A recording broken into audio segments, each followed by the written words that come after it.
So now, to go back to the original shape, we notice that already in this shape, white is getting a hopeless game. Well, first of all, this special strategy to play first on the side instead of corner was a little bit, let's say, dangerous, because black is getting much bigger speed with playing first in the corner. Secondly, with the choice of Joseki here, basically after this move, playing again a special move, not following the Joseki, was probably white's second mistake. And this kind of move, settling the shape here, is really doesn't look good at all. Now white is in trouble. He doesn't have a good move. I mean, this variation is not possible, then what to play? This kind of move, black will just defend, keep his territory, and later with this kind of move, Sente, the eyes of this white group are very poor, so this is hopeless for white. In the end, white have to do something around here to try to get rid of this, basically what is disturbing it's against this Atari. He will have to go down, and there is this cutting point. So white's next move is quite natural. He played here, but then black just plays here, taking the corner on a large scale, and white has to play another move. I think the usual move is here. He played a little bit strange. He played this move. Already when this kind of exchange is made, this stone becomes very light. This with these light stones. So already the two black stones are not so important anymore. White somehow managed to connect, but it's a really lack of fighting spirit to connect like this on the second line. The territory is very small. At this stage, I think black is already winning. This game is already very difficult for white. So we can notice that, let's say, some miscalculations in Fuseki or some wrong direction of play can really make one's game completely terrible. Well, now black played here. This move is just meant to keep in check the two stones. If white wants to capture them now, probably he won't be able to capture them too big. At the same time, this shape is difficult to break, so this is like a wall working towards this area, making a moyo. And anyway, white is much smaller than black, so he will have to enter in the black's moyo, and then the situation is really hopeless. Black already have a good territory here. And yeah, I think basically at this stage, I totally would like to play black. I think white is losing. Well, how did I manage to make this game a 1 point win? Let's continue a little bit. This kind of move also, in a way, black is quite happy to get stones moving around here.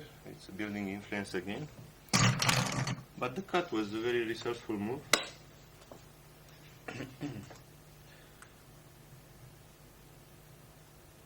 It's a little bit difficult how to answer this cut actually. There's many ways. Black can play this, this. Ataris in this shape are not really advisable. In this kind of crosscut shape, usually we are advised to Nobi.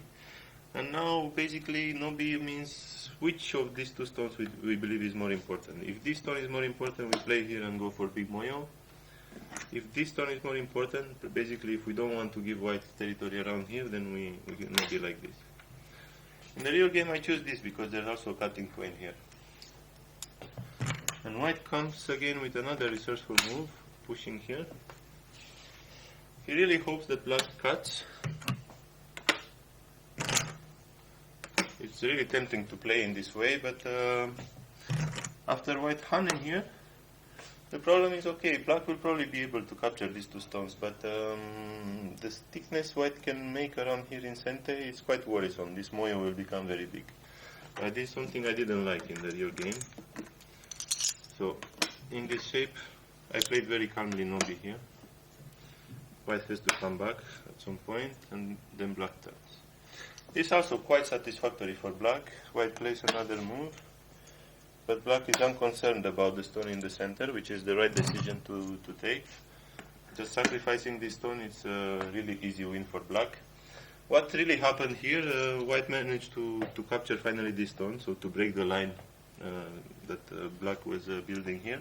In exchange, this black thickness here destroys very powerfully the moyo of white in the left. So basically, This was white's strategy to begin with, to make a moyo here. With this kind of stones, this strategy is destroyed. It's not good anymore. Also, white becoming here doesn't affect black, because now black is quite strong. So you see how bad were those kind of moves, losing a lot of points in advance and also making black super strong. So now this kind of move is completely not having any effect on black. This is another reason why black easily sacrificed this stone without thinking twice. And now, with the real flow of the game, of course, after building this kind of thickness, black would like to use it. So, invade and attack, it's, of course, the good option.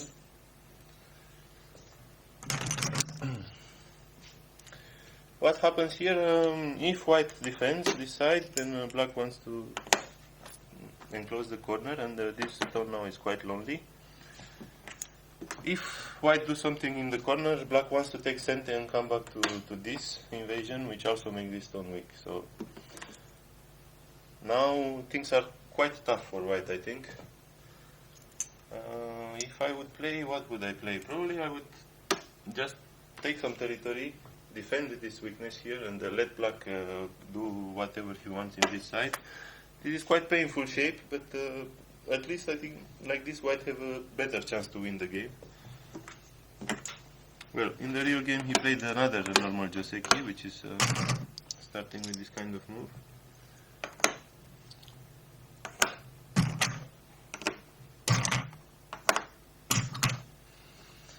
In the game we come to a difficult choice. This kind of choice is really making Go players' life difficult, I think. It's sometimes Go is a difficult game. It's very hard to choose between this or this kind of move. Probably this is more interesting. Even if white enter in the center, black can jump. This is a choice for black. If white defends there, then Nozoki and take the ice. And white is not very happy. Also, this move is quite often played. And if black play here, then very aggressively play like this. This way, white is clearly without eyes, but at the same time, there's quite a lot of weakness in black shape here. This Tsumego next is a big target for white to annoy black a little. So with this kind of weaknesses here, it's probably the attack is not gonna have much success. In the end, my style is emphasizing a lot of thickness, so in the end I chose this move because it looks more thick. Even if the profit for white is very big when he captured this stone. Locally, black is being a little bit soft. In exchange, he makes sure to take center to come to this Kakari, which is very severe. With this thickness here, now this is like a box. White, of course, cannot afford to lose this stone. But by fighting in this area, black destroys all the potential white territory around here. And only with this one, white cannot win the game. So white is in really big trouble now. Feeling he's in trouble, he tried to cut. This is a natural center for black. But now here another lesson of Tetsuji. What does the public think? How should we play now? This kind of continuation here is really important. And once we learn it, we probably become one stone stronger just by learning this kind of Tetsuji. Because many people who forget very easily the 1-2-3 principle, they play one Atari, looks natural move because we want to escape. But now there is a cutting point, I have to come back to 3. So what is Tetsuji all about, and what was the 1-2-3 principle that we were talking about sometimes? If we calculate 1, 2, 3, play directly 3,